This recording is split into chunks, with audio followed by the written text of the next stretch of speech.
Kata Rasulullah, akhwafu ma akhafu alaikum asyirkul asgharu.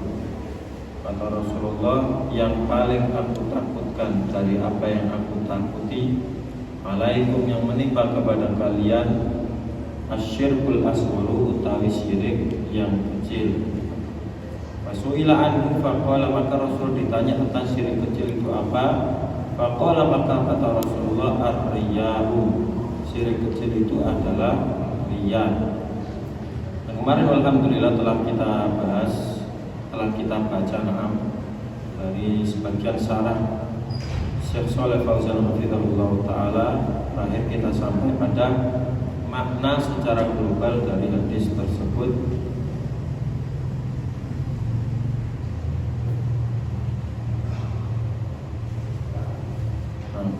Kita baca ulang saja gitu. Balik sampai pertengahan Pak. Oke, kita ulang lawan gitu. Kata Syekh Shalih Fauzan hafizahullah taala halaman 45 ini. Al makna al ijmaliyu lil hadis.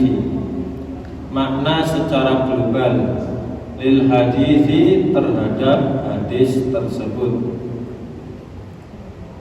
Kata beliau, li kamali syafaqatihi, karena ya sempurna bentuk perhatian Nabi alaihissalatu wassalam, wa rahmatihi, dan juga kasih sayang beliau, bi ummatihi, kepada umat beliau, wa nusri, dan juga kesempurnaan nasihat beliau lahum, kepada umat mereka, bihaitsu, dari sisi. Kenapa dikatakan sempurna kasih sayang, perhatian, nasihat beliau kepada umatnya? Bihaitsu, ini menjelaskan dari sisi lam yatruk khairan, tidaklah Rasulullah meninggalkan kebaikan ya sedikit pun, illa dallahum alaihi, kecuali Nabi alaihi salatu wasallam akan tunjukkan kepada umatnya alaihi, kepada kebaikan tersebut. Wala syarat, dan tidaklah suatu keburukan, illa, kecuali hadzara, ngelingno sapa Nabi hum, kepada umatnya, minhu, dari keburukan tersebut. Dan kemarin kita sebutkan ya di hadis Abu Dzar radhiyallahu taala an, kata beliau, tarokana Rasulullah sallallahu alaihi wasallam wa matairun yuqallibu janahaihi fil hawa illa wa huwa yadhkuru lana minhu ilma. Kata Abu Dzar, telah meninggalkan kepada kami Nabi alaihissalatu wassalam. Jadi Nabi meninggalkan kami dalam keadaan tidaklah seekor burung pun yang mengepakkan sayapnya terbang di udara, kecuali Nabi telah sebutkan kepada kami, kepada kita ilmunya. Kemudian beliau menjelaskan pula bahwasanya tidaklah kebaikan yang mendekatkan ke surga kecuali Nabi telah tunjukkan. Tadi dalam keburukan yang mendekatkan seorang ke surga kecuali Nabi telah memperingatkannya. Ini termasuk bentuk dan faedah kepada kita semua tentang kamalus syariah, kesempurnaan syariat Islam. Jadi jalan-jalan yang menuju Allah Subhanahu wa taala, menuju surganya sudah lengkap, enggak usah ditambah-tambahin. Jadi jalan-jalan yang menjauhkan, caranya jauh dari neraka, menyelamatkan ke neraka, itu juga telah dijelaskan. Jadi enggak usah bikin-bikinlah lagi, agama ini telah sempurna. Jadi ketika seorang menambah-nambah di dalam agama suatu amalan yang dia yakini, itu bisa mendekatkan diri kepada Allah, secara dia tidak langsung menganggap bahwasannya syariat Islam ini belum sempurna. Ini sering kita sampaikan ya kalamnya Imam Malik rahimahullah taala. Nah, wa minasyarril ladzi hadzara minhu, dan termasuk wa minasyarri, dan termasuk keburukan alladzi yang hadzara Nabi peringatkan minhu, dari keburukan tersebut. Yani az-zuhuru, yakni menampakkan, bimadharil ibadah, dengan penampilan ya ibadah. Jadi menampakkan tampilan ibadah, masya Allah, maca Quran, sedekah, kemudian sholat, masya Allah, luar biasa yang lainnya. Tapi liqasdi tahsili sana'in nasi, tujuannya untuk menghasilkan pujian manusia. Ini namanya apa? Menampilkan ibadah, yang mana ibadah itu adalah untuk Allah Subhanahu wa ta'ala. Iyyaka na'budu wa iyyaka nasta'inu. Hanya kepada Engkau ya Allah kami beribadah, dan hanya kepada Mula kami meminta pertolongan. Dikhususkan ibadah itu hanya khusus untuk Allah, la li ghairihi, bukan untuk selainnya. Dan syirik, yakni riya ini, ya dia menampakkan ibadah, tapi dia maksudkan adalah bagaimana caranya mendapatkan sana'un nasi alaihi, pujian manusia kepada dirinya. Nanti kita jelaskan kenapa disebut dengan syirkul asghar. Li'annahu, ya, karena sesungguhnya itu adalah syirkun. Jadi tujuan ibadah, ya, menampilkan ibadah, tapi untuk tujuannya untuk manusia. Karena sesungguhnya itu adalah syirkun, adalah kesyirikan fil ibadati, di dalam bentuk peribadatan. Jadi disandingkan, seharusnya ibadah itu khusus untuk Allah, dia palingkan untuk makhluk. Wa huwa lan utawi riya, wa in kana, meskipun riya iku syirkan asghar, adalah syirik kecil, tapi fa khataruhu, maka bahayanya riya ini azimun, adalah sangat besar. Kenapa seperti itu? Ya li'annahu, karena sesungguhnya riya ini yahbitu al-amala, menghapus, ya, merusak, menghapus al-amala, amalan alladzi qoronahu, dia sertai. Jadi kalau riya itu menghapus khusus amal yang disertainya. Seseorang baca Al-Quran, ya, tapi baca Quran ini apa? Ya niatnya awalnya untuk Allah Subhanahu wa ta'ala, tapi kemudian dia pengen di dalam ibadahnya tersebut, baca Qurannya tersebut, dia apa? Dia palingkan cek diringan Allah, dilebono speaker banter-banter, diupenak luar biasa. Jadi biasanya ngaji ini biasa wae rada cemplang-cemplang kuwi. Kemudian karena dilebono speaker, masya Allah, luar biasa lah. Wes megok orang kakak. Ya dia karena mau diringan wong cak sawangan ya, lumayan kan kok saat belum nikah kok ono sing lirik kan lumayan seperti itu. Dia niatnya awalnya apa? Untuk Allah, dia palingkan untuk makhluk. Ya ini namanya apa? Dan ini menghapus amalan yang khusus menyertai, yang bukan amalan yang lainnya. Jadi amalan tersebut yang dia riya untuk manusia, pengen manusia, khusus amalan tersebut, baca Al-Qur'annya tersebut masalah itu yang terhapus, ya, yang terhapus darinya. Ya. Kalau syirik besar, ya, dia mati dalam keadaan menyekutukan Allah, syirik besar, itu semua amalannya terhapus. Beda dengan syirik kecil. Ya dia syirik kecil, riya pada sedekah, ya wes sedekah itu yang sia-sia. Riya pada apa? Yani sum'ah pada baca Quran, ya wes baca Qurannya ketika itu saja, itu yang sia-sia. Adapun amalan yang lainnya maka tidak terpengaruh dengan riyanya tersebut. Bisa dipahami? Walamma lan nalikane kanat ono apa an-nufusu, jiwa-jiwa iku majbulatan, yakni terpengaruh. Ini apa ya? Majbulatan itu terdorong, ya. Jadi jiwa itu senantiasa terdorong ala mahabbatir riasati, atas cinta kepada kepemimpinan. Jadi cinta kepengen apa? Senang jiwa itu, ya, fitrahnya itu senang disanjung, pengen diposisikan yang paling baik, yang tertinggi.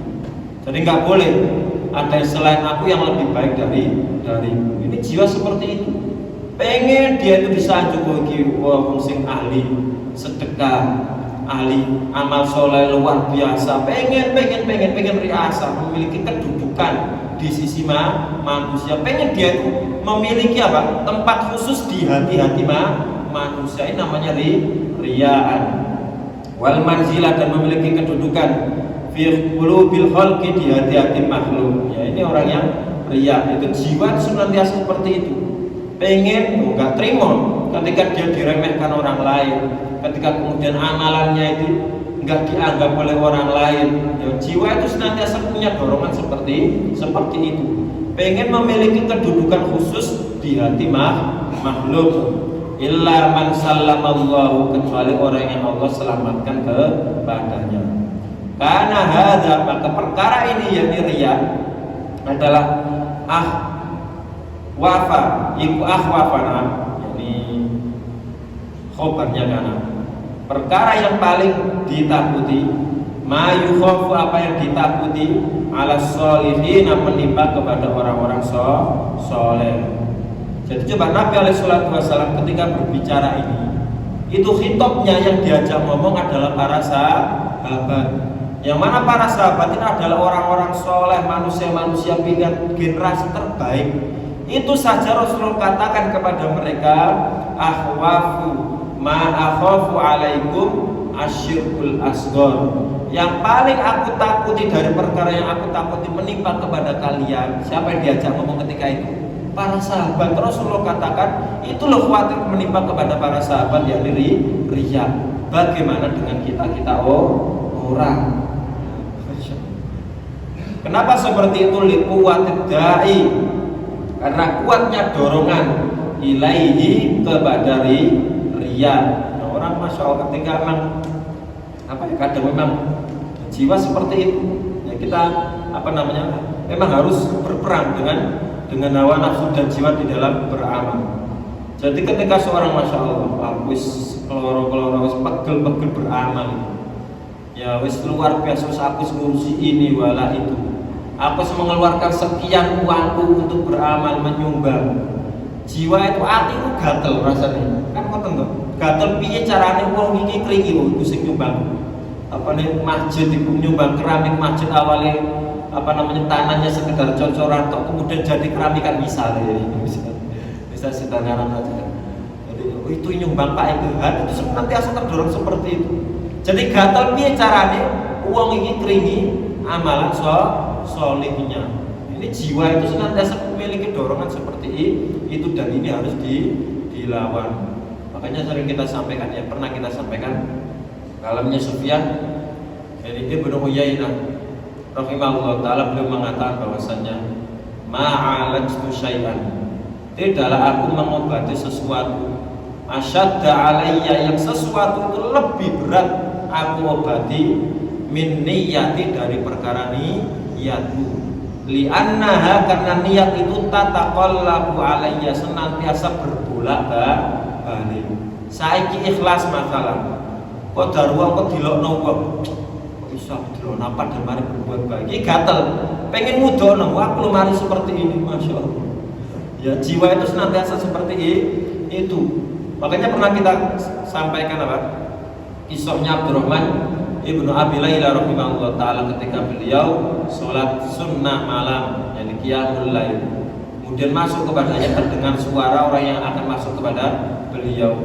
Kemudian beliau putus sholatnya, kemudian beliau berbaring di ranjangnya, sampai rajul ini yang melihat Abdurrahman Ibnu Abi Layla ini mengatakan oh ini Abdurrahman ini turu-wae, ora sholat jangek, sholat tak enak kok sudah dihabiskan malamnya untuk tidur. Lihat apa yang dilakukan oleh Abdurrahman Ibnu Abi Layla. Apakah dia menyangkal orang, aku mau sholat cuma ya ono ada ente saja, usukan mudah riak, kan seperti itu. Beliau santai saja, ya sudah, yang penting Allah Subhanahu wa taala sudah menyaksikan amalanku, entah manusia lisannya seperti ini seperti itu, ya sudah, biarkan, yang penting Allah Subhanahu wa taala telah menyaksikan. Ini luar biasanya para salaf di dalam keikhlasan mereka. Bi khilafid da'i ila syirki, ya berbeda. Ya, kenapa kok syirik kecil ini, yakni riya ini dorongannya sangat kuat? Bi khilafid da'i ila syirkil akbar, berbeda dengan dorongan kepada syirik besar. Fa innahu, maka sesungguhnya syirik besar, imma ma'dumun, ada kalanya itu tidak ada, ya, fi qulubil mu'minin al-kamilin, pada hati orang mukmin yang sempurna. Jadi para sahabat itu benar-benar paham tentang hakikat tauhid, yakni kesyirikan, yakni terkait dengan syirkun akbar. Mereka paham yang diseru kepada selain Allah Subhanahu wa taala dalam kesyirikan. Mereka begitu paham dan mereka begitu hati-hati. Tapi berbeda halnya dengan syirik kecil. Awal niat lillahi ta'ala, kemudian ada lewat makhluk, ya niat itu akan berubah sekejap tanpa dia usahakan. Dia berusaha ternyata apa? Lemah kalah dengan hawa nafsunya, kemudian jatuh pada riyaan wa sum'ah. Ini dorongannya lebih besar. Makanya yang dikhawatirkan oleh Nabi SAW menimpa kepada umatnya lebih khusus ketika konteks ini kepada para sahabat, maka lebih khusus dan lebih berhati-hati adalah kita umatnya yang jauh dari generasi tersebut. Imma wa imma, dan ada kalanya bukan tidak ada, dhaifun, ada kalanya lemah. Jadi karena kelemahan di dalam ada condong kepada syirik besar tapi lemah karena ilmunya tersebut, tapi tidak dengan syirik kecil, yakni riyaan, ya riya wasum, pengen didengar, pengen dilihat orang, itu dorongannya luar biasa. Ya jangan kemudian dikira orang-orang yang hatta kiai, ustadz dan seterusnya itu kemudian bisa murni selamat dari syirik kecil. Kalau syirik besar mungkin dia masih selamat, tapi syirik kecil ini butuh perjuangan. Ya butuh memerangi diri kita benar-benar. Piye caranya kita itu menjaga diri kita dari keikhlasan, karena dorongan untuk disanjung manusia itu luar biasa. Nikmat, tapi nikmat yang sekejap. Dan cercaan manusia itu nggak enak kepahitan, tapi kepahitan yang sekejap. Tapi ketika seorang itu paham tentang hakikat beramal soleh, dia akan berusaha menjaga niatnya tersebut. Nah, semoga Allah Subhanahu Wa Taala menjaga kita semuanya dan memberikan kita menjaga niat kita di atas keikhlasan mengharap wajah Allah Subhanahu Wa Taala. Kemudian kata beliau, hafizahullah taala, kata Syekh Shalih Fauzan, munasabatul hadits lil bab, sisi kecocokan hadis ini kepada bab al-khaufu minasyirki. Kata beliau, anna fihi, sesungguhnya di dalam hadis iku al-khaufa, ada rasa takut. Ya, takut bermakna menghindar. Minasyirkil asghari, dari syirik kecil. Kama anna, sebagaimana sesungguhnya fil ayataini qablahu, pada dua ayat sebelumnya, yakni apa? Innallaha la yaghfiru an yushraka bihi, dan doa Nabi Ibrahim, wa junubni wa bani an na'budal asnam. Pada ayat sebelumnya al-khaufa minasyirkil akbar, yakni rasa takut dari syirik besar. Wal babu, dan bab ini syamilun, mencakup linnau'aini, pada dua macam syirik. Jadi bukan hanya takut pada syirik besar saja, tapi juga takut berusaha menghindari dari juga syirik kecil. Jadi ini umum ayat pembahasan pada bab ini. Kemudian selanjutnya kata beliau, ma yustafadu, apa yang bisa diambil faedah minal hadisi, dari hadis tersebut. Faedah yang pertama kata beliau, syiddatul khaufi, sangat besarnya rasa takut ya Rasulullah, minal wuku'i, dari terjatuh, yang mengkhawatirkan kepada umatnya terjatuh, fisyirkil asghari, pada syirik kecil. Wadhalika, dan rasa takut dan khawatir ini ditinjau min wajhaini, dari dua sisi.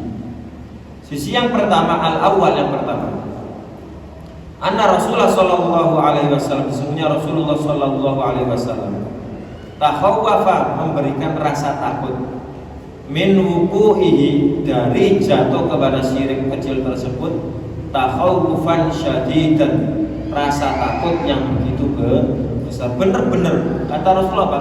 Inna akhwafa, dalam riwayat yang lain ya, secara lengkapnya inna akhwafa, pakai sighah takkid, diawali dengan takkid inna, sesungguhnya yang paling aku takuti.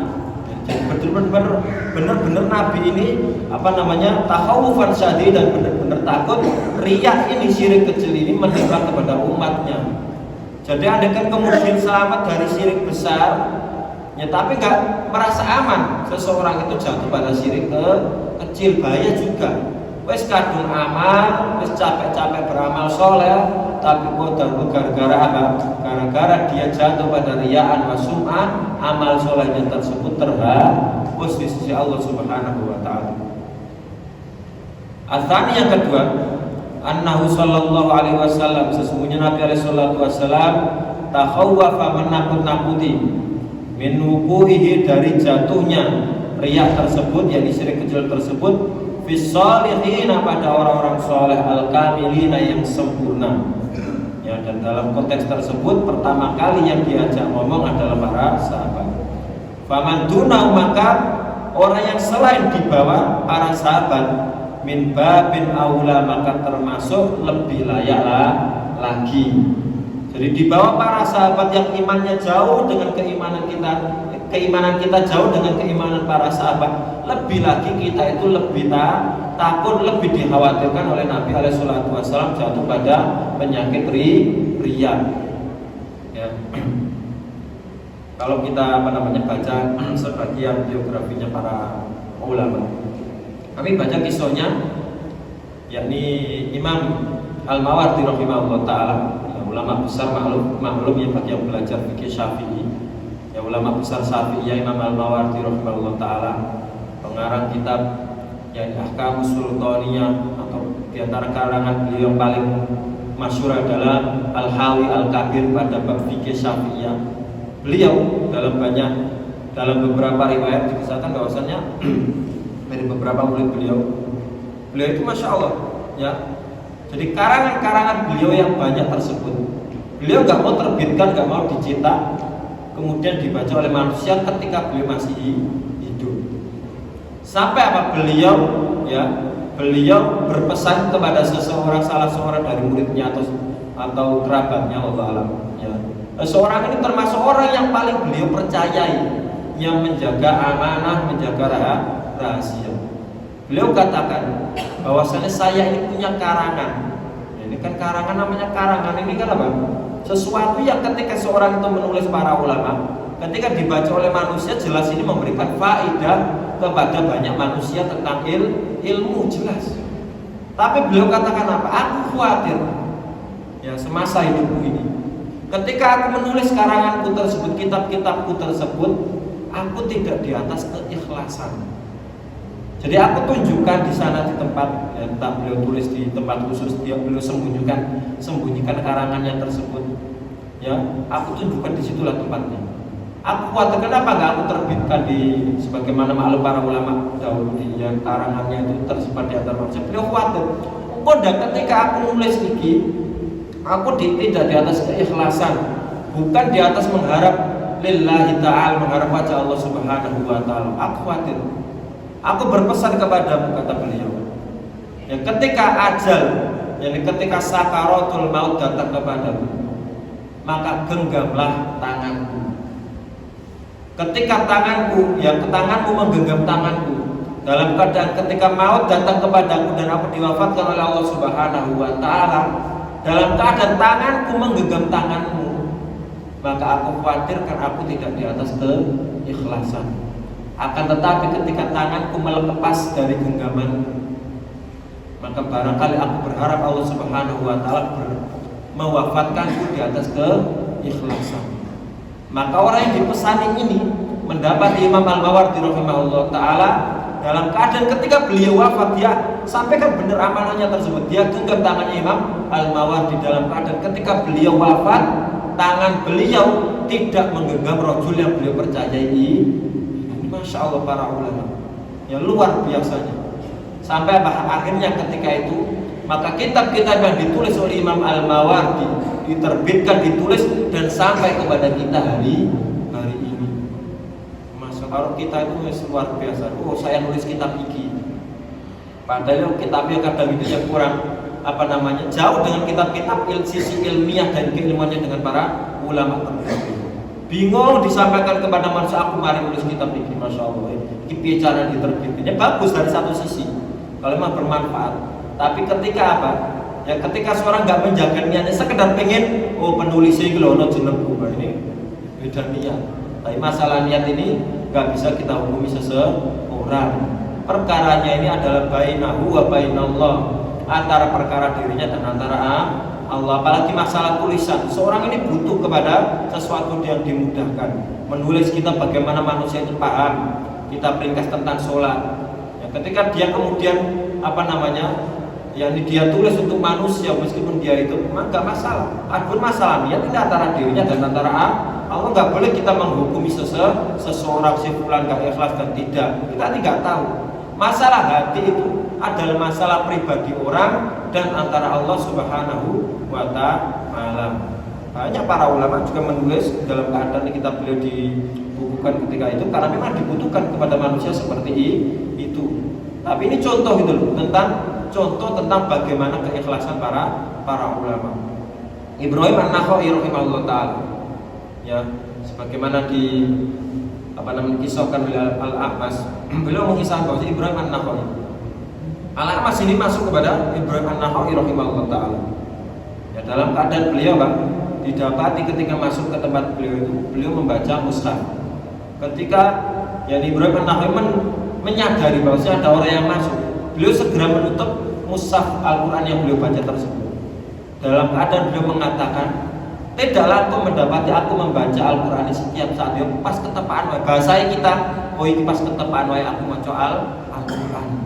Padahal maklum Ibrahim An-Nakha'i imam yang alim, yang warok, yang zuhud, masya Allah luar biasa.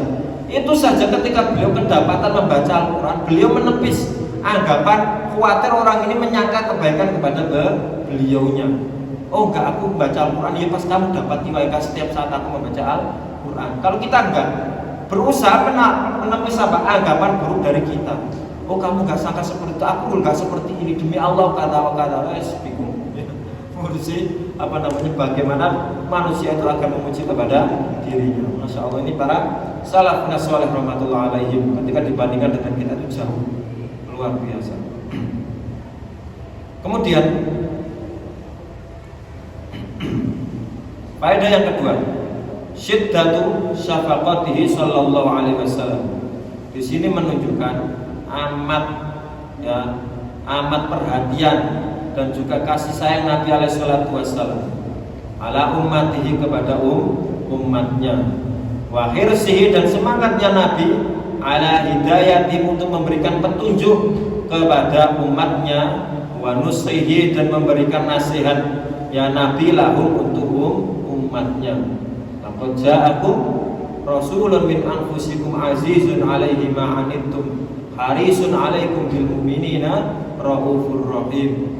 Sungguh telah datang kepada kalian rasulun min anfusikum, rasul dari jenis kalian, azizun 'alaihi ma 'anittum, amat berat bagi beliau apa yang menimpa kepada kalian. Jadi Nabi ini sayang kepada umatnya, sehingga syariat Islam ini dibangun di atas kemudahan. Ya, Rasulullah itu azizun 'alaihi ma 'anittum, merasa berat andaikan ada sesuatu yang menimpa kepada umatnya. Jadi ini menunjukkan dalam ayat ini, silakan dibaca kelanjutan ayat tersebut akhir-akhir surat Taubah.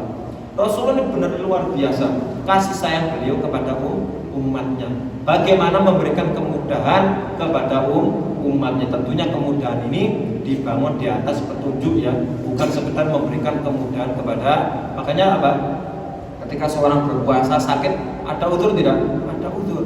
Sakit menghalangi dia, berat baginya untuk berpuasa, memadarat kepadanya. Di dalam Islam diberikan kemudahan, boleh baginya enggak berpuasa, yang penting dia mengqadha di hari-hari yang lainnya. Kalau sakitnya memang sakit yang lumrah yang bisa diharapkan kesembuhannya.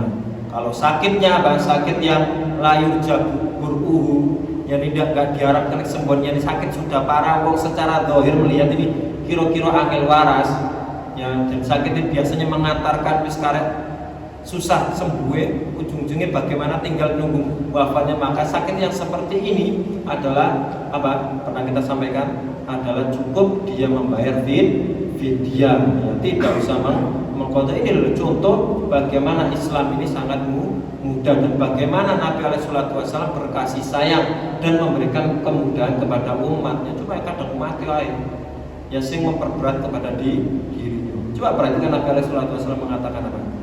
Dalam bab, kalau kita baca bab Thaharah di dalam kitab kita Bulughul Maram atau kitab fikih yang lainnya, pasti kita akan dapati hadis tentang siwak.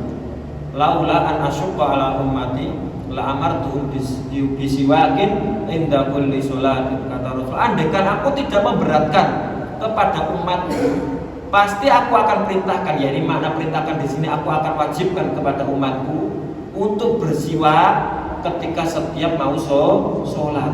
Tapi Rasulullah khawatir memberatkan kepada umatnya, maka maknanya siwak ini kata para ulama hukumnya adalah sunnah. Coba bayangin di situ. Nabi khawatir siwak saja. Ya, kan enteng toh siwakan. Ya, ketika mau sholat siwakan lagi. Ya, dari satu sisi berat. Itu Nabi loh. Ya khawatir memberatkan kepada umatnya. Coba bayangin. Bayangkan apa? Ya bayangin coba. Orang meninggal. Bayangin dengan bab siwak ini ya. Meninggal, kemudian disuruh kemudian apa? Malam pertama, kedua, sampai ketujuh suruh bacain ya. Suruh ngasih makan orang-orang, yang ngundang orang ngasih makan. Coba bayangin, kira-kira lebih berat mana? Siwakan setiap kali sholat atau kayak itu? Bukan hanya 7 hari, 40 hari dan seterusnya, satu sesewu nih, Masya Allah. Berat nanti coba dengan itu. Siwak itu gak mengeluarkan banyak biaya. Piro sirga nih, berapa sih? 10.000 ya, saya pernah beli 5.000 bis dapat ya. Awet untuk berbulan-bulan, misalnya 1 bulan kalau dia pakai terus. Ini coba bayangin, itu saja Rasulullah merasa berat dengan umatnya. Iya coba bayangin, orang yang punya akal coba. Ya, kemudian ada orang meninggal, sedang kesusahan, nggak peduli dengan orang-orang itu, gue melarat, gue suge, pokoknya mati wajib diselamatkan. Harusnya orang yang meninggal itu yang dikasih makan. Ya sebagaimana Nabi SAW ketika Ja'far meninggal, isna'u tu'aman li ali Ja'far, kasih makan kepada keluarga Ja'far. Jadi kerabatnya, para tetangga-tetangganya, ini Nabi perintahkan untuk ngasih makan kepada keluarga Ja'far karena Ja'far sedang meninggal. Saya ini kualik. Nabi memerintahkan kepada siapa? Tetangga, kerabatnya ngasih makan kepada orang keluarga yang meninggal, yang keluarganya di situ. Tapi kiai-kiai saya ini kualik. Ya, wong sing kepaten suruh ngasih makan tonggo gowe kiai ini nek didongakno iki sakno direne. Masya Allah. Ya seakan-akan apa namanya ketika dikubur gak didoakan, ketika sholat itu gak didoakan, kemudian doa-doa aja seakan-akan gak bermanfaat. Sing mandi kok yo doa dipimpin kiai ini. Syaratnya apa? Yo kudu ono campingane berkati dan seterusnya. Masya Allah. Jadi Nabi itu sayang, tapi ya itu tadi. Nabi merasa berat kepada umatnya, memberikan keringanan kepada umatnya. Kiai memberatkan kepada sebagian. Masya Allah. Kemudian yang ketiga, anasyirka, sesungguhnya kesyirikan iku yang qasimu terbagi ila akbara wa asghara, terbagi menjadi dua. Ada syirkun akbar dan juga syirkun asghar, ada syirik besar, ada syirik kecil. Fal akbaru, maka syirik besar, huwa adalah ayyusawiya ghairallah, seseorang itu menyamakan ya, menyejajarkan ghairallah, selain Allah, dia samakan billahi dengan Allah. Dia sejajarkan pada apa? Fima huwa, pada perkara-perkara yang perkara tersebut min khosaisil lain, dari kekhususan Allah, itu syirik, yakni syirik besar. Jadi berdoa itu khusus untuk Allah, menyembelih itu khusus untuk Allah ya. Kemudian apa lagi? Yakni bernazar itu khusus untuk Allah, bersumpah itu juga khusus untuk Allah, dan yang lain sebagainya. Maka barang siapa yang menyejajarkan perkara-perkara yang khusus untuk Allah, doa ya, kemudian doa kepada makhluk, doa ke kuburan, ini menyejajarkan antara sesuatu yang khusus untuk Allah, dia samakan dengan makhluk. Ini namanya syirkun akbar. Wal asgharu, lan utawi syirik kecil, huwa adalah ma'ata, apa-apa yang datang fin nususi, pada nas-nas, annahu, bahwasanya perbuatan tersebut iku syirkun, dikatakan sebagai syirik. Tapi walam yasil, kesyirikan yang dimaksud ini pada nas-nas baik dalam Al-Quran maupun Sunnah itu tidak sampai ila haddil akbar, pada batasan besar. Para ulama memberikan yakni doa gitu, jadi penjelasan terkait dengan apa namanya syirik kecil. Jadi kalau syirik kecil itu adalah sesuatu yang apa, yu'addi, yang mengantarkan atau menjadi wasilah kepada syirik besar. Coba bayangin, atau kita masuk kepada bab kita. Riya, kenapa dikatakan syirik kecil? Ya. Ibadah itu untuk siapa? Allah. Jadi seorang dikatakan riya itu syirik kecil, awalnya dia sholat untuk Allah Subhanahu wa Ta'ala. Tapi dia di dalam hati kecilnya ini ibadah untuk Allah. Tapi dia terpalingkan dari niat awalnya tersebut, tiba-tiba dia palingkan untuk makhluk. Ya. Maka kira-kira syirik kecil ini bisa gak mengantarkan kepada syirik besar? Bisa. Dikatakan syirik kecil karena memang pada hatinya dia itu niatnya untuk Allah awalnya, cuma dia palingkan juga kepada juga plus tak palingkan juga kepada makhluk. Bisa mengantarkan kepada syirik besar ketika apa? Niat yang pertama dia itu hilangkan. Ya, dia hilangkan, murni dia tujukan untuk makhluk. Sholat, ya awalnya untuk Allah dia enggak. Murni sholatnya itu untuk makhluk, bukan untuk Allah. Dan ini adalah masuk kepada syirik besar, meskipun judulnya riya. Ya, tapi itu masuk syirik besar. Jadi sholatku saya enggak, murni saya enggak untuk Allah. Misalnya seseorang seperti itu. Jadi murni sholatnya itu dia tujukan untuk makhluk, maka ini bukan lagi syirik kecil, adalah syirik besar. Jadi seperti syiriknya Pak, orang-orang munafik, riyanya orang-orang munafik itu bukan riya syirik kecil, tapi syirkun akbar. Kata Allah Subhanahu wa Ta'ala, innal munafiqina yukhadi'una Allah wa huwa khadi'uhum. Sesungguhnya orang-orang munafik itu berusaha menipu Allah, ya, tapi Allah itu malah menipu mereka. Apa kata Allah? Wa idza qamu ila sholati qamu kusala. Orang-orang munafik ini ketika berdiri menunaikan sholat, qamu kusala, mereka itu berdiri menunaikan sholat aras dalam keadaan bermalas-malasan. Kenapa seperti itu? Niatnya mereka kata Allah yuraunan nasa, sekedar pengen dilihat manusia, wala yadhkurunallaha illa qalila, dan gak mengingat Allah Subhanahu wa Ta'ala. Ini namanya riya, tapi riya yang jatuh pada syirkun akbar. Adapun riyaul mukminin, riyanya orang-orang beriman, maka itu masuk pada syirik kecil. Bisa dibedakan ya. Ya, kecuali kalau seorang mukmin aku tak ke masjid, nggak ada niat untuk Allah sama sekali. Ya, murni ingin dilihat manusia, ini bisa-bisa dikhawatirkan pada seperti riyanya orang-orang munafik, yakni riya, yakni syirkun akbar. 10 menit lagi ya. Buat yang paling semangat ibu ya, saya sabar.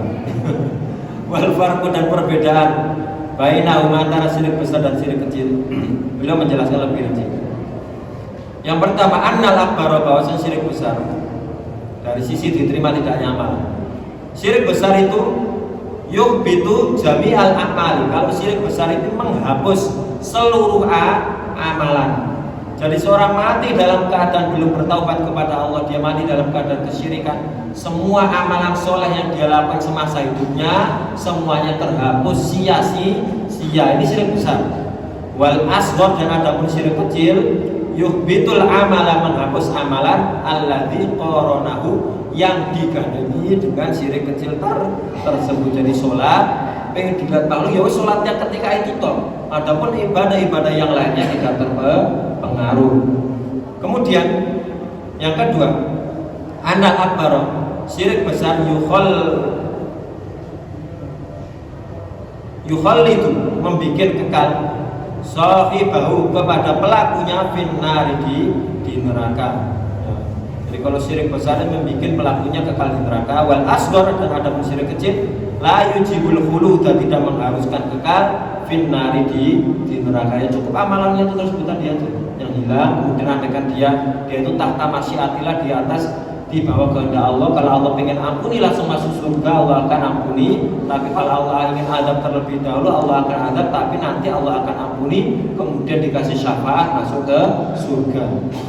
Kemudian perbedaan yang ketiga, anak akbar, syirik besar, iku yunqilu, memindahkan seseorang anil millati, dari agama. Jadi kalau jatuh pada syirik besar itu mengeluarkan seseorang dia dari Islam. Mana seorang ketika jatuh pada syirkun akbar, ini apa? Mengeluarkannya, yakni membatalkan keislamannya. Dan tentunya ini ada syarat dan penghalangnya. Tapi secara umum itu seperti itu. Wal asghar, dan ada syirik kecil, la yunkilu anil millah, tidak mengeluarkan seseorang dari Islam, yakni tidak membatalkan keislaman seseorang. Ini tiga ya, tiga perbedaan antara syirik besar dan juga syirik kecil ya. Nah, insyaallah sampai di sini dulu. Insyaallah besok kita baca hadis Abdullah bin Mas'ud radhiyallahu taala. Ada kurang lebihnya kami mohon maaf. Subhanakallahumma wa bihamdika asyhadu an la ilaha illa anta astaghfiruka wa atubu ilaik. Assalamualaikum warahmatullahi wabarakatuh.